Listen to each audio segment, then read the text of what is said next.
Warab! What's up? What's good? What's happening? And welcome back to livingwithlwandle.com. Or really, it's .co.z.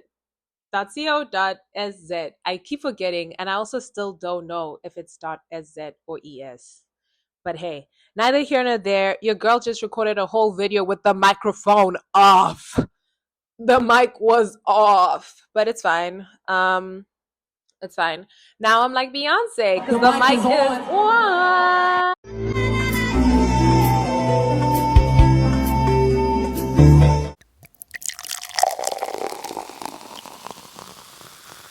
And today, I've been speaking about some other stuff that should be coming out soon. But next, I'm here to speak about Uncle Waffles as an example of Black cultural citizenship. Cut to the clip. Great. Alrighty, so now this might just sound like a whole lot of hullabaloo, a lot of words just mishmashed together, but let me break it down.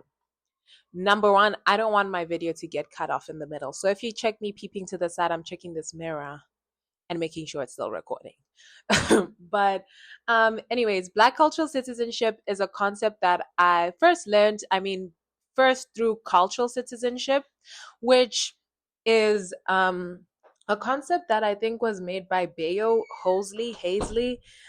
I'm gonna link all of these in my bio, so you'll be able to check it out for yourself.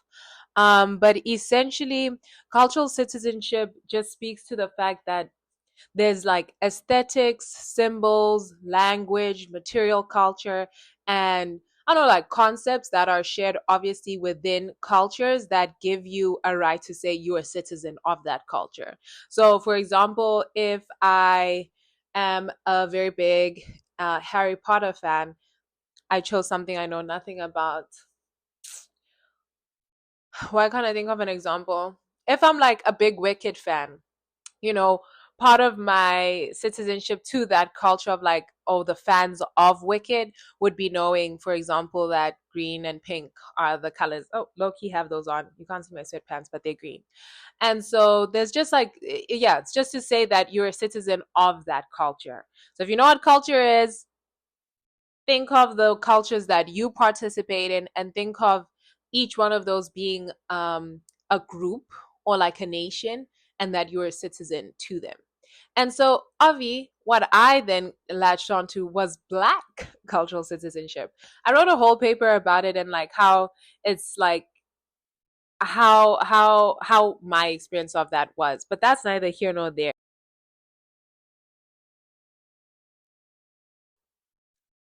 Primarily, we're also looking at Uncle Waffles and we're seeing a Swazi artist playing a South African genre. So that's our first intermix of Black cultural citizenship in the sense that there are people who have not left Eswatini and there are people who have not left South Africa. And yet, through Uncle Waffles, you're seeing these two countries meet each other by virtue of the fact that she's Swazi born, but she's DJing and now based in South Africa for a South African genre that was born in Soweto. And so now all of these worlds of Black cultural citizenship are embodied through her expression. And to cover a little bit more background on like Black cultural citizenship, the article we read, I don't remember the lady, but I'll put all of these in the description and stuff.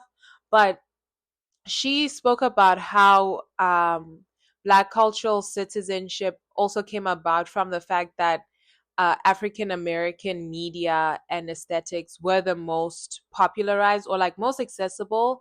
And so a lot of Black people across the world have that representation of like Black culture or like Black currency towards Black American culture in the sense that you cannot even know anything about I don't know, the Knicks or the Yankees or whatever, but you can see Jay-Z wearing the whatever it is and you're gonna be like, word, got it, that's the style. That made the Yankee hat more famous than a Yankee can. You should know I bleed blue. And that was the style, right? That was the style here in the US.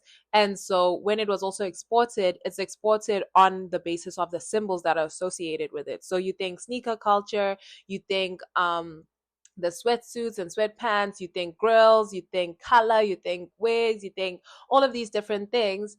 And those marry each other to then come onto the African continent. And for a minute, like at least the way she was speaking about it is for some time Black American culture was like your proximity to Black American culture was also your proximity to Black social currency. And so now I think that's also an interesting conversation to have, considering the fact that digital media has made it possible for different types of expression to coexist and also to be represented at the same time. And so that's also why I love speaking about Bomeji Meji, Bokai, and all of these things, is that now we're not only getting the viewpoint of like American American aesthetics, but like the diaspora as a whole. And that even when we look at the diaspora as a whole, it doesn't mean that when you look at a Swazi artist, you only get Swazi aesthetics. Those Swazi aesthetics are more so connected to a general Black cultural citizenship, which comes from exposure to different looks and styles and whatever the case may be. And so, yeah. What I'm here to speak about is Uncle Waffles specifically as an example of Black cultural citizenship, to kind of ground what we speak about it a lot, in scholarship or like concepts like this. We like will be like, yeah, theory and everything, but then you don't ground it. So it just sounds like something that's just in the air, but it's like it's living and within us. So I don't know, I keep singing, but hey. And so, thinking of Uncle Waffles as an example of Black cultural citizenship, we're going to start with number one, fashion. And so, when we think of fashion and we think of Uncle Waffles, already you're thinking of a lot of different styles, but like at the same time, it has like a cohesive look.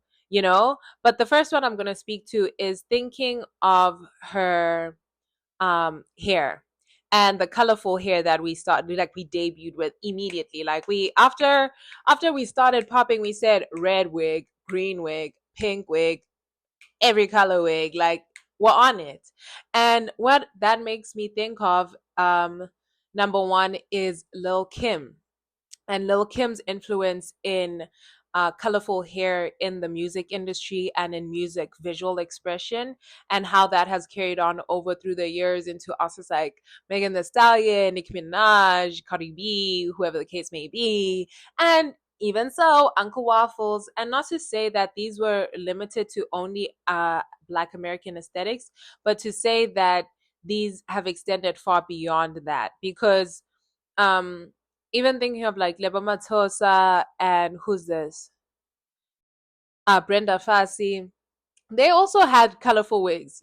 So it's really also about like where you're pulling from. I also can't even say were they also being influenced by Black America, or how was it all working together. Can't tell you. I'm ill informed, so that's just what it is. But what it does make me think of is how it carries over through the years, no matter what. And so now today we have Uncle Waffles and her hair, and you might just think, oh yeah, everybody has colorful hair nowadays. But especially thinking of her in the music space, like those things were also paved through other, like if you're a citizen of hip hop culture, you know that. And another thing you would know if you're a citizen of hip hop culture is that grills are part of the culture and the expression of like the fashion style or whatever the case may be. And if you know Uncle Waffles, she is not a newbie to her grills. Like I'm sure she's got like I think 3 or 4 pairs of them. But what it makes me think of is like this is Amapiano, which is a new genre. And like, she's the princess of Amapiano now. But the things she's pulling from aren't new. It's just that she's bringing them into this field. Because can I say that there's any other Amapiano artist who has had girls on? No. I don't think I can. I really don't think I can. I'm trying to think of an example, but I can't. And I think she's a good example also of like what this new aesthetic of artists and Southern Africans and like how we're not like limiting ourselves to only having one expression. Not that other ones didn't, guys, but just that it's growing in its like propensity where you don't have to be singing the song in Siswati and just in Swazi attire and whatever Swazi to be Swazi. Like whatever you like is you, and that's your expression of your Swazihood. You feel me? Because let's not sit here and play like Nicki Minaj didn't have a big impact on us. For example, let's not act like Lady Gaga didn't have a big impact on us. For example, and so again, that's how we see that on the fashion sense. And additionally, I also think we see a global element of that in the sense that art, not artist, stylists like Sierra Reynas or like I'm Black Lily and those types of fashion styles show that as a collective, there is like a look. You know, everybody's embracing it in their own way, but there is something that we are all sharing together. And so, from the collective conscious of like, not to say that that's limited to Black people, but that there are Black expressions of that, you could see like you can pull from those fields together to see how these three different women, for example, share a common citizenship to this fashion style, and they also happen to be Black, and so that's like their niche of that of like alt Black girl as well, you know. And so there's that.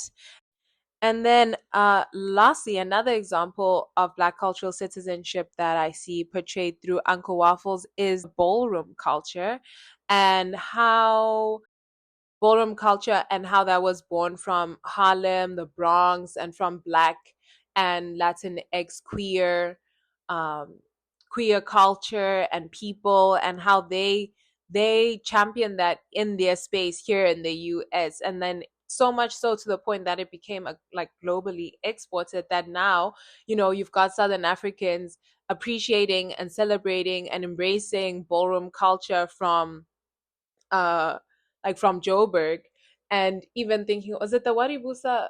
I don't remember which music video it was, but it's been a couple of times where like some of the dances that Waffles portrays or like showcases are highly influenced from ballroom culture as well. And so now you're thinking, you're like, Swazi playing South African genre, wearing hip hop aesthetics, also embracing ballroom culture. And we've got this little pen. I don't know if it's a pentagon. I don't know how many I just said.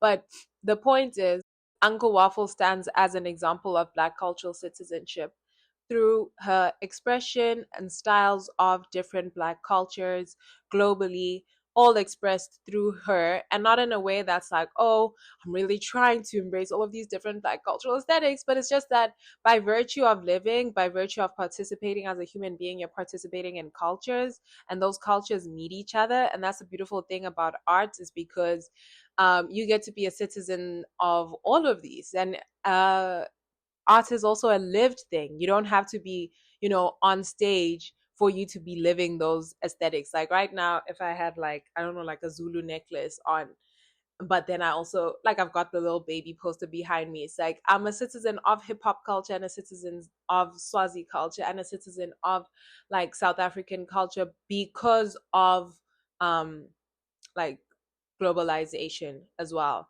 And so I think it's fun to think about these concepts that are usually like static or limited to economic and political discussion, embraced through a total lens.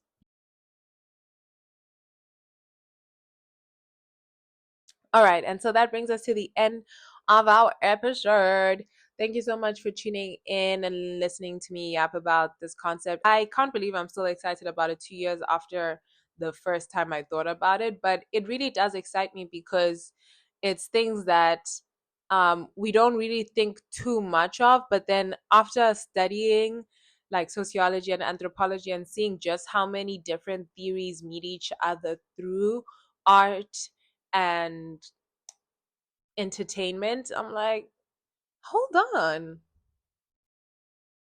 That's kind of exciting. Like, this is great scholarship material. Like, the references go crazy. And yeah, so thank you for tuning in and stick around for the next one. Bye. Formel, please, can they